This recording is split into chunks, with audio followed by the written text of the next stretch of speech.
Welcome to the Marian Library. We are located within the Crèche Library at the University of Dayton in Dayton, Ohio.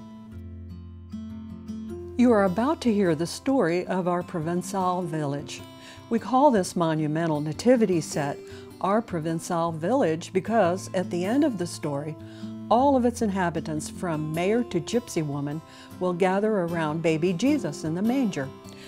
What you will hear and see is part imagination and part historical tradition.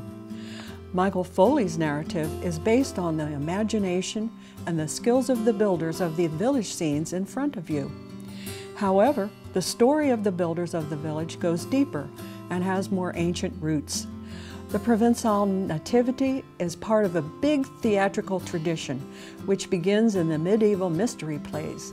It evolves and over time becomes the popular theater of the 19th century, with its special attention given to the ordinary people, the little ones, regardless of their status. The typical nativity play of the Provence is called a pastoral. It is a play where the shepherds, the pastors, are the main actors. They are the shepherds in the fields of the gospel story, the little people. They are visited by the angels and sent on their way to the manger. However, they receive an important mission. They have to go to the village, and they have to make sure that the whole village, every one of its inhabitants, comes and adores the newborn Savior.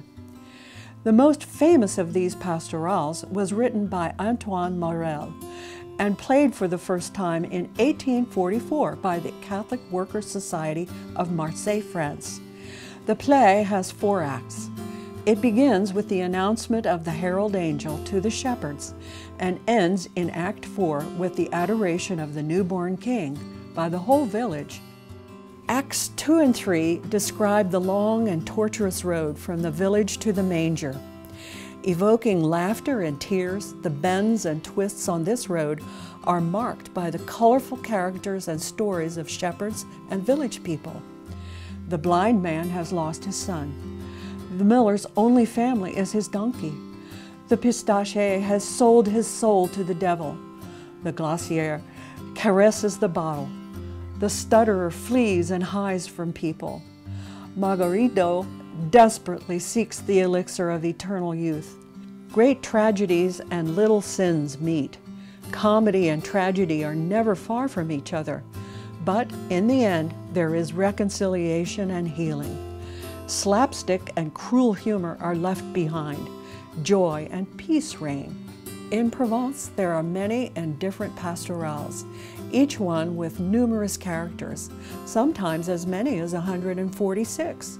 The Provencal Pastoral is a work in progress, with room for inspiration and creativity. It is into such space that our Provencal Village was built. Colorful as all Provencal pastorals should be, it traces the long way of the village people to the manger. Welcome to Provence. Provence is an area in southern France along the Mediterranean Sea that was originally settled by the Romans, and it was their province, one of their provinces, and that name has stuck over the years, over the 2,000 years since the Romans were here. And what we have here is more or less a typical village of the Provence area. We have the church and so forth, and then on the other side we have a typical country scene with the grape vineyards and the sheep and so forth, and in the middle is the procession to the nativity scene, the crèche with Mary, Joseph, and baby Jesus in the manger of the inn. So in a sense, what we have is 3 different things. Now everybody you see here, eventually you'll be in a line going up to see baby Jesus and Mary and Joseph. But right now they're still living, they're doing their thing, their jobs and so forth in this village. And we'll start with the church, which is a typical church you might see in the south of France. And you have the mayor making a speech, and he's talking to his various people. We have an optometrist and a couple of sellers there. And then we have the priest who came out probably from saying Mass, and he's got the 3 rich ladies he's talking to, trying to help his church a little bit. And then we have, essentially in front of the church, we have a courtyard where a lot of selling is going on. We have the young pumpkin guy who's kind of a streetwise young guy. And we have the fisherman selling his wares. We have an old couple who are hanging out, flower lady, a fruit seller, all this going on in the front of the church. And as we work our way down, you will see a number of different craftsmen. We have a potter, a couple of potters making clay pots. We have the women selling the bakery goods. We have the ladies selling clams and beans, and this one has some chickens. We have the butcher over there. These poor pigs don't know what they're in for. And you know, we keep on going down. We have the woodworker, and then we have this little series of apartments where you have the old couple. They live on the ground floor, and they're getting their mail, and they're just reading the paper, having relaxing time. And then the fellow that woke up just now, and what he has in his hand is a bed warmer, and he's looking over and what's going on over there? So he's kind of getting clued in on what's happening. Then we keep on walking down, and we have the washerwoman and another flower lady, and we have the glazier, selling glass panes for the windows. We have the more selling ladies, and we have another guy looking over there, seeing what's going on. And we have the blacksmith, and we have also the guy that sharpens the tools and knives and so forth. This machine here does that. We have a nanny taking care of her baby, lady making lace, more flower sellers. And then we get on down here. These are just two guys enjoying each other. And we get down, and what's going to happen later is the entertainment will be down into town. We have a musician and a fortune teller. Those guys back there, I think he's a cobbler, and his friend, he's reading a paper, and the cobbler's doing his work. So this is more or less a typical, what you might see on a village street in Provence on any given day. So basically what we're going to do now is we're going to walk to the other side of the centerpiece. We're going to walk over there and talk about the countryside. And what we have here is a lot of things going on in the countryside that is all part of the Provencal customs and so forth. And we start with these two houses. Now these houses are pretty nice. We have this house, which is the vintner's house, and him and his wife are looking at, essentially they're looking over towards the angels, which is interesting. And then next door lives his mother-in-law and her friend, and they're keeping an eye on him. We have a glass blower down below, and we have the chimney sweep who does his job. He's all dressed in black. We keep walking on down, and we have essentially where all the grapes come, and we have the grape press and so forth, and the people bringing grapes in to be pressed.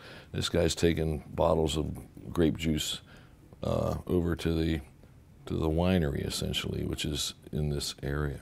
Then we keep on going, and we get into the countryside a little more so. We have the farms, the barns, and so forth, and we have the vineyard right here. We have the ladies selling their wares. Here we have this guy who's kind of the local inebriate, if you will, being towed home by the fellow in front of him. We have the shepherds and the sheep. We even have a sheepdog keeping an eye on the sheep and so forth. We keep coming down here, and we have a shepherd carrying a sheep talking to the hunter. He's got himself a rabbit and his hunting dog. We have another hunter up here talking to another shepherd. These, again, were all handmade, and all these people have faces which are part of the countryside in real Provence. These people these are modeled after actual people, which I think is fascinating. Then we have the lady spinning wool and a bunch of little sheep down here, which is kind of cute. And he's also carding, what they call carding the wool. We keep on going, and we have fruit sellers again. We have the lady gathering water. And then we get down to the sea. Essentially, this is a little piece of the Mediterranean Sea, which this man is painting a picture of. And the water lady here is admiring his work. And that's a real painting, by the way. Then we get over here, and we have the old fisherman and his wife celebrating their 50th wedding anniversary, and several other flower sellers and so forth. And then on this annex of the castle, we have what I call the minders, the ladies taking care of the baby. The one lady's knitting a shawl while she's sitting there, and the other lady looks like she's brought some flowers. We have a couple of little kitty cats in here, which I just think is great. Anyway, then we come to the main part of the castle, and they had these out in the countryside. And up on top of the castle, we have what we call the herald angel, and she is announcing to the world that Jesus Christ was born in the manger, and she's telling her heavenly hosts to get over there. We have the heavenly host heading to the manger. So here we are outside the gates of essentially of the village, and going up to the inn. In fact, we go up to the part of the inn which is the manger where the Holy Family is. And we have out front here the kings, the three kings. And they're discussing, this wasn't what they expected. They thought that this guy would be a rich king, and he's not. He's a poor king. But they brought all their finery. In fact, it's really rare, but these guys brought their three queens with them. So we have the three kings and the three queens waiting out in front. And they're waiting to go on up and pay homage to Jesus. Now, in the front of the gate here, we have these two ladies saying, "Come on in, you know, what are you waiting for?" And because all these other people have come in already, and we have their, you know, the kings have all their luggage and their gifts and so forth out front. So they're getting ready to go in, and they'll go in a little bit. But in the meantime, essentially, we have the procession of the Santons, the little saints. And these are the poor people of the village. And you can see it in the scale of size compared to Jesus, Mary, and Joseph. These folks are little tiny. Well, they're the humble people. And in a sense, that's part of the beauty of the Santon idea in the village. So these people are working their way up, and we get up to the very top, and we have the one lady, and she has these little rolls that she's going to give to baby Jesus. It's just, all these people have little gifts to give, which is really something.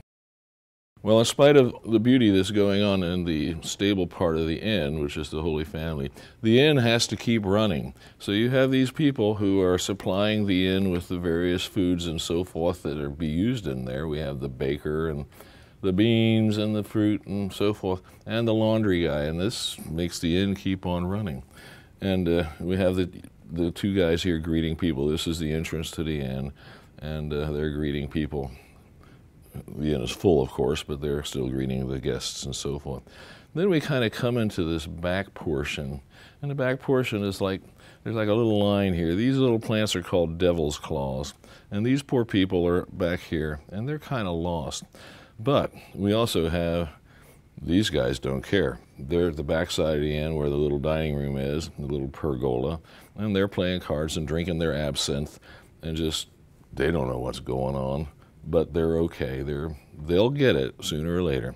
If we walk back to the front of the, well, it's really the side of the inn where the manger is, we have this young man who is kind of not all there, but he knows something wonderful is going on, and he is so enthusiastic. He's climbed up on the roof and saying, "Come look, come look." And above his head is the Star of Bethlehem.